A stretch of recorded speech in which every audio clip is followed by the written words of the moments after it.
TCI is brought to you by Malibu Moon, sire of undefeated Arkansas Derby winner and leading Kentucky Derby contender Magnum Moon. Best of luck next Saturday. Welcome back to TCI, your inside track to the Triple Crown. Alongside Joel Cunningham, I'm John Siegel. Well, Joel, this week is always the week where we get some first impressions of these horses as they're going into the Kentucky Derby. You know, it's been interesting this year. The Kentucky Derby's kind of changed a few things. Churchill has. You know, the horses are going out a little bit earlier. Yes. It just hasn't seemed to be as many horses as we've seen in the past. So I guess really we can just talk a little bit about the horses that we have seen so far. Fortunate enough to be there when Todd's horses came up from Florida.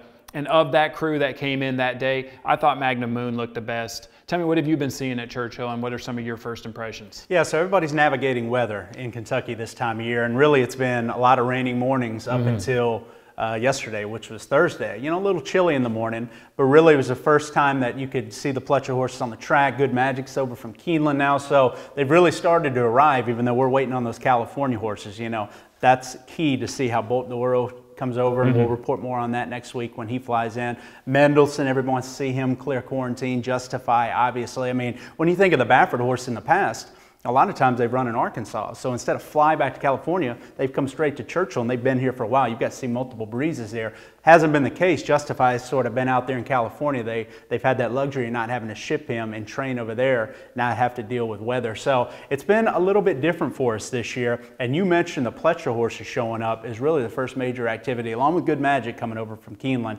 Them getting off the plane, the Pletcher horses, you mentioned Magnum Moon is a colt that I agree. He looks like he's doing well. Came out of the Arkansas Derby well, John. See no ill effects from that race. Framey type colt, and he's a May foal. So not only have we raved about what he's been able to overcome, even though he's not really seasoned, you see that in the morning, and even in the training at Churchill Down, you see him. He looks at it, and he sees a lot of stuff when he's out there, John. He's a good feeling horse, and he just hasn't put it all together yet, and it makes you imagine about what kind of upside he has. When you look at that frame and realize he's a May foal, when he mentally puts it together, and he still has plenty of room to grow within that frame. One thing about his work, you know, again, all these Pletcher horses are on different patterns. We're shooting this show on Friday because really hadn't been a ton to report until these Pletcher horses worked today, and that's kind of why we wanted to wait and see. Magnum Moon went out first for his work, John. Thought he worked exceptionally well on the inside of another horse. You know, he's on, all these horses are on different patterns. You know, you had Noble Indy ran 6 weeks ago. Most of his heavy lifting was done down in Florida at Palm Beach Downs. Same way with VINO ROSSO, who ran 4 weeks ago. You had a horse, Audible, ran 5 weeks ago in Florida Derby. Magnum Moon ran 3 weeks ago. Okay, so they're all on a little bit different breeze schedules in terms of the heavy lifting coming in terms of what they were going to do. Magnum Moon, this was his big work coming in. They didn't need to do a lot. He ran 3 weeks ago. They don't want to squeeze the lemon dry. They kind of wanted to get him inside a horse to see how he handled, you know, being in that spot. I thought he swapped the leads a lot cleaner, you know, in the stretch turn for home here than what we've seen. I didn't think he looked around nearly as much inside of his workmate there. And he worked you know, a very good half mile, and 47-2 the gallop out as well. What's the most important thing to take away from this is how was he getting over the track? And I thought he got over the track exceptionally well when you saw him when he was in full cruising mode to the wire. I thought, and when he was asked to gallop out, I thought he gave some effort there too. So really, that's the most important takeaway with these horses. And with Magnum Moon, I thought he got over the Churchill Downs track well. Yeah, it was interesting. You know, you heard Todd kind of asked about his 4 horses today, and he said the most important thing was they all got over the track really, really well. I think VINO ROSSO had the fastest work of the day. You know, it was interesting to see Audible against National Flag, who's another WinStar horse. You know, that horse looked like he was full of run. And I'll tell you, I was standing there waiting for Todd's horses to come in, and National Flag was one of 2 horses in the barn. And man, he looks great. So, you know, when you look at that work, I think when you think about a workmate and putting the test to a horse, I think he might have got the most out of it with National Flag on the outside. So National Flag, another 3-year-old, but is a sprinter. Now they're going to try to stretch him out in the Pat Day Mile. I think that's what he was working up to here. And you're right, he's a more naturally quick horse. He's by Speightstown, more naturally quick than Audible. Has obviously not been a very forward horse in the morning. So they work Audible inside of National Flag just to try to get an honest work out of him, having the fact that you know, I think they did most of the heavy lifting down at Palm Beach Downs, obviously, having run 5 weeks ago, but I think they wanted to see a pretty good work over the track. National Flag looked like he could have gone away from Audible to me, but that's not saying much. We know Audible's not a great workhorse. We know National Flag is one of the best 3-year-old sprinters of this generation, John, and I'm interested to see how he handles a mile on the Pat Day mile on Derby weekend. But I thought Audible acquitted himself well. They asked him for gallop out. I thought he gave a good gallop out. I didn't think they asked National Flag much. You know, I think National Flag could have definitely outworked Audible, could have galloped out probably better than Audible. But if you look at the times, I think it was a respectable work for Audible. And again, it was all about how he was going to get over the track, because we know he's not a flashy workhorse. So the fact that he worked in the inside here, I thought it was a pretty good half-mile work for Audible as well. I'll tell you a horse that just looks like he just is getting better and better, and it's not a surprise. I mean, he's our 2-year-old champion from last year. That's Good Magic. Tell me, what did you think of his, what did you think, how is he doing on the track, and when will we see him out there? You know, the talk about Good Magic this whole winter is that, has he physically developed from last fall when he won the Breeders' Cup up until this point? Now, that's sort of been the knock on him. You know, we know he was a top-class 2-year-old, but physically, has he taken that next step? And a lot of people have been concerned about him physically. You know, he's not the biggest Curlin that you're ever going to see. Very athletic-looking horse. I do like the coat and how he's coming into this race. I've not been able to see him train other than what's on the XBT, you know, video footage when he's usually working down there with Chad Brown in company, maintenance half miles away. Chad likes to do it with solid gallop outs. But that's sort of been the buzz with him. You know, has he physically taken that next step like his counterparts have, or is he about the same as he was last year? Because his form last year in the Breeders' Cup, that was a great race for 2-year-olds. It's not good enough to translate to beat this group now in May of the 3-year-old season. So that's the concern with him. But third off the layoff, I feel like Chad Brown, based on what I'm seeing in flesh, I'm not seeing a big horse. I'm not seeing a horse that has matured maybe with some of his contemporaries, but I'm seeing a horse that's doing well, and so I think he's going to run his race. The key is, how good is that race now? Because I think that race back in November was good enough to compete with these horses. I'm not so sure if that race, he has to convince me that race is good enough to compete with these horses in May. Well, let's run through the top 10 real quick and just kind of say, I mean, Bolt Dior we know is breezing tomorrow. Yes. And then he'll ship in. We'll see him next week. Justify breeze today, as you mentioned. Actually, did you talk much about that? What did you think of Justify's work today? You know, I don't think we've talked about that just yet. It's very important to know, because right now he's the one that's catching my eye, because he just never had a bad day. I loved his work last week when he worked 124 and change. You know, it was one of those typical Justify works where it just looked effortless. Looked like he was floating, John, with that big bounding, beautiful stride, and then he gave you that effortless gallop out. And it was one of those drop jaw type works that you've come to know from this colt. His work today, just again, I've only looked at it one time, and I don't know how that track in California was playing and what they were trying to accomplish there. It seemed like Bob Baffert really liked the work. It didn't look as effortless today. You know, he was cruising along, and he allowed his workmate to go in front of him. Typical work that you'll see from Bob Baffert, where he allows the workmate to open up. And Justify floated out wide intentionally. And you saw Drayden Van Dyke just try to see if he would go get him under his own courage. What you saw American Pharaoh, Arrogate, all of Bob's big horses, they typically, when they're in form, they go get that workmate under their own courage. No encouragement from the rider at all. He was not able to quite catch the workmate, the wire. And I think, you know, Bob's on the walkie-talkie, and I think he's even telling the workmate, hey, you know, ease up as he's opened up in the stretch, you know, ease up. Maybe the workmate got a little too far out in front based on what they wanted to do. I mean, remember, this colt, I think, the foundation is there. We know how talented he is there. Bob's clearly not trying to put the screws to him like we've seen him do other Derby contenders coming into the race. The fact he wasn't able to quite catch his workmate, you know, it surprised me a little bit, because it's what I expected, because I'm used to this horse being brilliant. But he did give a pretty good gallop out, John. You know, they asked him for gallop out. They never usually ask him for gallop out, and he gives it. Well, now they asked him for gallop out, and he gave a pretty good one, in my opinion. Still didn't think it was his best work I've ever seen, but certainly it's hard to knock the work, John. I mean, Baffert was certainly happy with it. And for me, I wanted to see maybe a little more, just because I think that highly of the colt. But who knows, maybe the work went awry based on the way the track was playing. Maybe the workmate got a little too far out in front based on how fast Bob wanted him to go in this final work. Yeah, I thought the workmate got out there a little bit. You can see the rider on the workmate kind of looks back, and you know Bob's always talking. So, and you know he's in their ear the whole time. So I think he's like, man, you're way out there. Yeah. Sure. So I think I'm with you. I think that his gallop out looked pretty impressive. You could see that stride just lengthen a little bit, which is what I was hoping we would see when he was catching his workmate. Magnum Moon, we talked about his work. We're happy with that. Mendelssohn coming in next week. We'll get to see him when he clears quarantine. Yes. Good Magic's working tomorrow at Churchill. Yes. So we'll get to see that. We'll get to see that. VINO Rosso, I mean, he worked a bullet today, right? He was the fastest at 4 furlongs. He's still the Pletcher that, for me, again, I don't know if he has the win capability that Magnum Moon has of the Pletcher horses. I think Magnum Moon has the best shot to win the Kentucky Derby, just because I think he's the fastest and I think he projects the best in this type of race with his style, and his big bounding stride and the upside that he has. Whether or not he puts it all together or not, we have to figure that out. But VINO Rosso, to me, John, is in outstanding form. I mean, Johnny V's really liked this colt all along. He's sort of been the pick of the barn, particularly when Montauk went down. To be that Triple Crown Classics horse to focus in on May, June, he was disappointing, but he had excuses. I mean, we talked about how quirky that track is at Tampa Bay, so we liked him going into the Wood Memorial.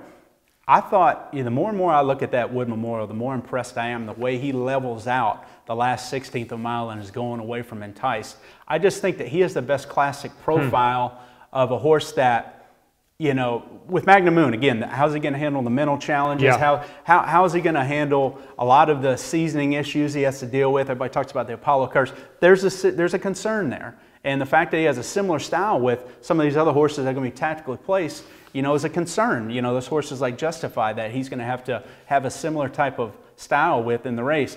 As far as a picking up the pieces sort, if VINO Rosso gets a clean trip in the Derby going 1.25 miles down that long stretch, the way he breathes today and the way he looks in the flesh, I mean, he's not the biggest, most imposing, prettiest son of curling you've ever seen in your life, but he's doing well. I'm convinced he's in career form. I loved his work. It was a bullet work. We went 47-1 today. Now, he was working on the outside of a workmate, and they asked him in the gallop out, and I thought he gave it. I mean, I love the gallop out. I love the way he's moving over this Churchill surface, and I just think he's that horse that, of all the Pletcher horses, if you had to tell me right now to pick one of the 4 Pletcher horses you think is going to finish the best in the race, it'd be tough because I think Magnum Moon has a legit shot to win it, but at least with VINO Rosso, I really believe he's a horse that's going to run his race and be on the board. Is he good enough to win it? I don't know if he is or not. I do think there's a very good shot that you could look up and see him at 2nd or 3rd in the race. All right. Well, that sounds exciting. It's going to be good to see. SOLOMIN, he worked, I think you told me he worked 3/8 the other day.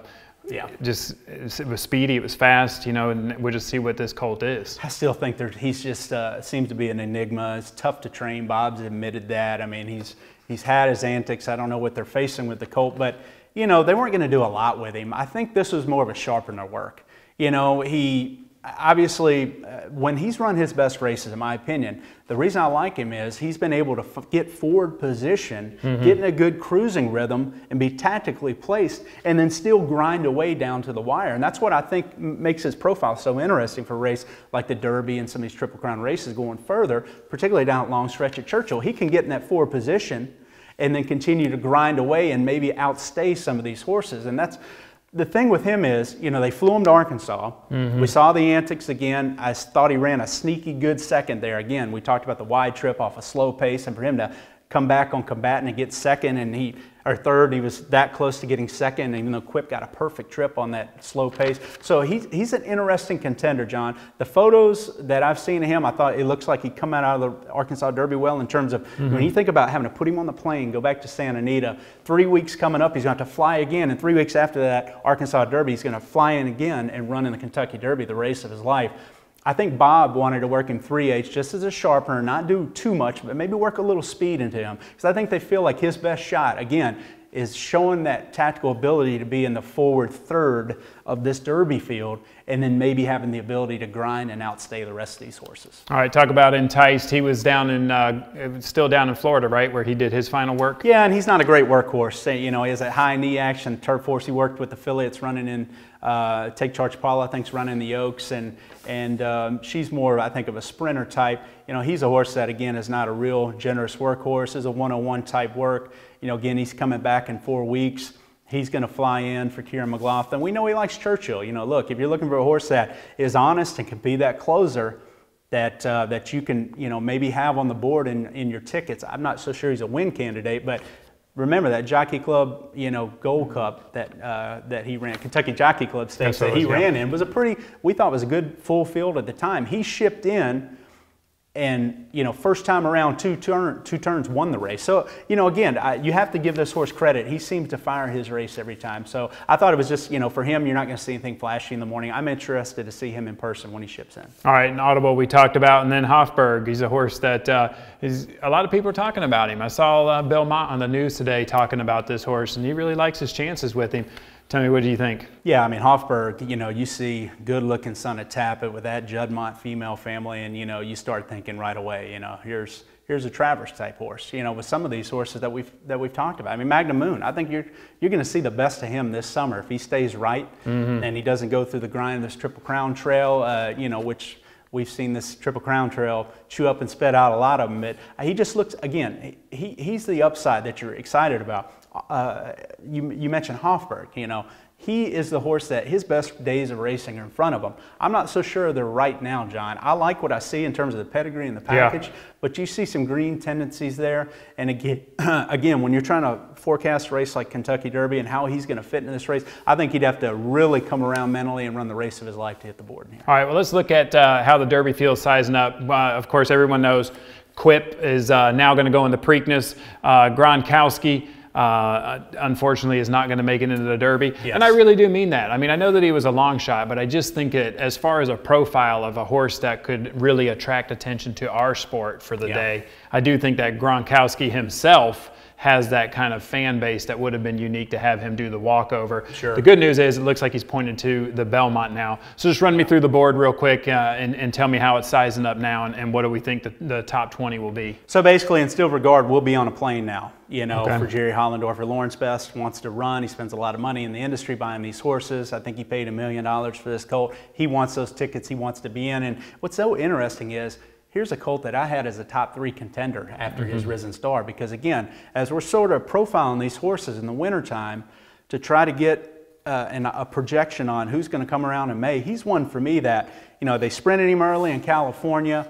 He looked like a horse that just didn't have the style, needed to stretch out around 2 turns, and he just didn't have the style to really suit the California circuit. A lot of those shorter fields with the tactical Baffert horses were just going to get a tactical advantage over him and run away from him late. He looked like the type of horse that needed to get away from California, that's going to continue to progress as the distances went on, as he became more seasoned.